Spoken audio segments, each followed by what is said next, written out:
lot of people that focus just on offensive line think that you guys are targeting better this year. Can you address that and what you've seen?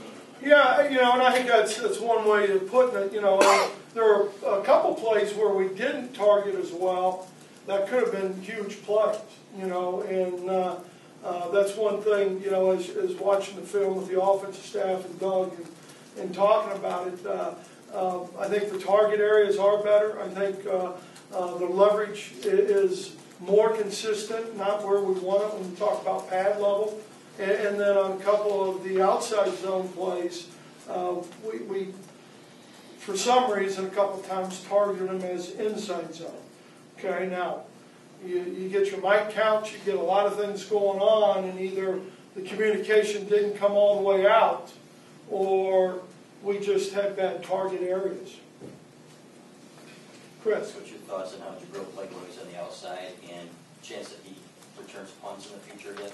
Yeah, I think, number one, there's a chance that will happen. I think him and Dennis and Darbo have been the three guys we've used most of the time. Obviously, we went to the two return guys because of the rugby punts. One short, one a little deeper. Really having Fleet be the guy in control and having an experienced guy short, I thought was important. I know Darbo hasn't had a lot of experience, but he's been on the field. He's been in big games. So we thought that was important to do. I thought Jabril held up pretty well. I think it's a learning process every time he goes out from a leverage or playing bump or playing off or you're playing middle third, whatever it might be. I think every time he plays, he'll get better. He's very instinctive, which I think is a plus. Jabril was listed as a starter on the video board before the game, but he didn't enter until the second quarter. Was there a reason he didn't play in the first quarter? Well, depth charts are what they are. To be honest with you, we compete and challenge all the way through. He's had a great week. It's just the way how things went. Hey, Brady, I was wondering if you could talk about Jeremy Clark, how you've seen him progress from the day he got here to where he is now. Yeah, and Steve, you look at Jeremy's progress from his freshman year, and he's always been blessed pretty well with, the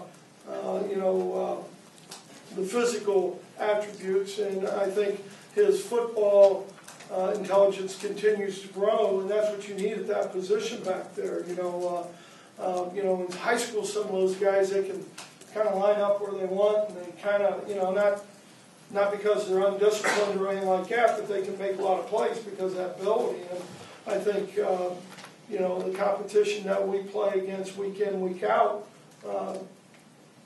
adjusting defenses, going from one coverage to another coverage on a motion, all those things are things that I think he's really worked hard on. Was just able to practice yesterday? We're not going to talk about any of those guys who didn't play. Why not? Because I don't feel like it. Coach, Derek Green had the majority of the carries on Saturday. He was demanding the ball. Should we expect to see more of him as a feature back going forward? Well, we've always liked to have one guy we feature, but having a guy like Davion, to go to, I think is a big plus. And so we'll keep, rotating guys through. He got the majority of the reps. And you never know when that could change where Davion gets the majority of them. You mentioned that the turnovers, you had 2 flurries in your past 2 games. Is there a pattern you've identified there at all, or something you do to try to avoid those kind of pockets from happening? Yeah, I think coincidence, I don't know, but, on Devins, the guy tips the ball, and just tips it enough. I mean, to change the trajectory a little bit. Mara, getting the first down, trying to get more yardage. Yeah, we've got to tuck the ball away. One on the kicking, probably is the one that we got to do a good job, coaching through it. But are we concerned about it? Yeah, we want to hold on to the ball, and we need to get more. We need to get more turnovers on defense.